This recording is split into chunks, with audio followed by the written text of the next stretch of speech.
One thing I always encourage people to remember as we read the Bible, particularly the words of Jesus, is to remember that Jesus, although he was in the human form, he was God. Jesus is God. To the extent that Jesus, being God, he never said anything haphazardly. He never said anything accidentally. Jesus never did anything for fun. Everything that Jesus did and said was already planned, and he knew what he was going to say or do, and he knew why he was going to do or say that, and he also knew even the consequences or what would follow after saying or doing those things. Because Jesus is God. He was God in human form because he is God. I say so to say that if the church of Jesus Christ, if all of us would carefully and critically pay attention to every single statement Jesus made, we would be wiser. We would be more blessed because Jesus said a lot of deep things that most of us, we don't even understand what he meant because usually we don't pay attention. One such a statement which Jesus made, which is huge, it is in John chapter 10, verse number 18 to be precise. In John chapter 10 on verse number 18, Jesus made an unusual statement because he said, "No one takes my life from me, but I lay it down of my own accord. I have authority to lay it down, and I also have authority to take it up again. This charge or this command I have received from my Father." This was the time when Jesus was teaching about himself being the good shepherd. You can read that from verse number 1. Because on verse number 1, Jesus said, "Truly, truly, I say to you, he who does not enter the sheepfold by the door, but climbs in by another way, that man is a thief and a robber. But he who enters by the door is the shepherd of the sheep." So Jesus is that good shepherd. And Jesus went on to say on verse number 9 to say, "I am the door. If anyone enters by me, he will be saved, and he will go in and out and find pasture. The thief comes only to steal and kill and destroy." That's a warning. "I came that they may have life and have it abundantly." So Jesus was speaking about himself being the good shepherd, being the door, that people can enter through him and be saved.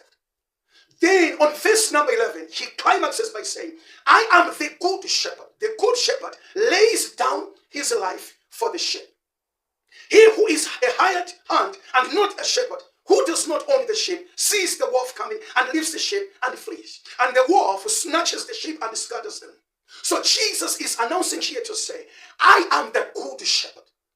Why? Because I lay down. Now you look at the language that Jesus uses. He doesn't say, "I die for the sheep." Of course, Jesus died for the sheep. But look at the words that he uses. He says, "The good shepherd lays down his life for the sheep." He lays down his life. And then on verse number 17, he says, "For this reason, the Father loves me." Wow. Why? Because I lay down my life that I may take it up again.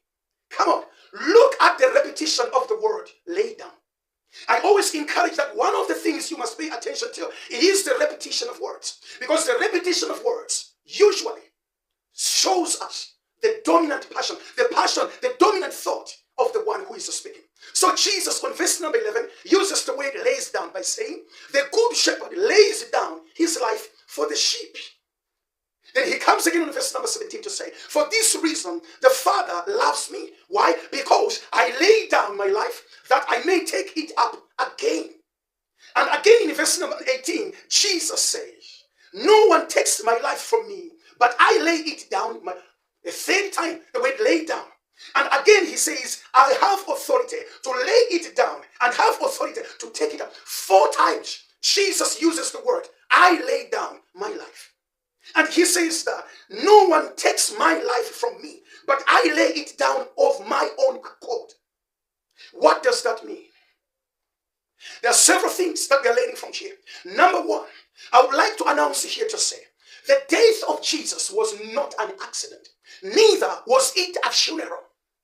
The death of Jesus was not an accident. It was a deliberate plan of the Father and Jesus himself. Because he says, "I lay it down of my own accord. I would say that although the Roman soldiers arrested Jesus and crucified him, and he bled and he died, nobody actually, ultimately nobody killed Jesus. Yes, in the physical eyes, they crucified him and killed him, but ultimately, it was Jesus simply allowing them to take his life. In other words, Jesus was simply laying it down on his own accord, because he says, no one takes it from me. No Roman soldier, no Jewish leader, rabbi, or anybody took Jesus' life, because Jesus says, no one takes it from me, but I lay it down of my own accord. So the death of Jesus was not an accident. The death of Jesus was not a funeral, because Jesus laid down his own life with his own accord, on his own accord. And that is a lesson to all of us to say, God can allow the devil. God does not sway because of the devil. You cannot compare the creator versus a creature. No. Because the devil is a created being. That's why God does not bother about the devil. I wonder why sometimes in our churches we bother too much about the devil. Binding the demons each and every day. For how long? God does not. Only if you can know God and the power that's within us, which we have from him, you will never even bother again. Because the devil is under our feet. He's all. As long as we remain in Christ, the devil has no part, has no power over the church, over the believers. Because sometimes we are doing things out of ignorance and out of fear. That's why we always are thinking about demons and the devil. My point is, God can allow the devil to play his game, but in the end, God is always in control, and God remains the ultimate winner. So we see here that Jesus allowed people to seem like they had crucified him, they had killed him. But ultimately, Jesus allowed them to do that so that he could lay down his life. And he says he laid it down of his own accord. And he says, I have authority to lay it down and have authority also to take it up again. So the other lesson from here, what we see here is the message that in this, Jesus is simply showing us that he is God. Because no human being can do this. No human being can lay down his own life and take it up again. It is only a God who can do that. So by showing this, by saying this, Jesus, some other people, they ask questions and say, show us the verses in which Jesus proved that he is God. Well, here is one of them. If you have spiritual eyes, if you have faith, because the spiritual things are spiritually discerned. There are certain people, they question the deity of Jesus, not because they want to know, but simply because they hate Jesus. They are non-believers. Even if we explain to them, they still won't believe. Why? Because the spiritual things are only discerned by those who are spiritual, because they are spiritually discerned. But here we see that Jesus is God, because no human being can say this statement. To say, no one takes my life from me. I lay it down of my own accord. I have authority to lay it down, and I have authority to take it up again. Maybe to lay it down or to die is easier, but to take your life up again, no human being can take up his life, can wake up from the grave on his own accord. But Jesus did that. There have been great men and women in this earth, great men and women who did great extraordinary things, but death humbled them.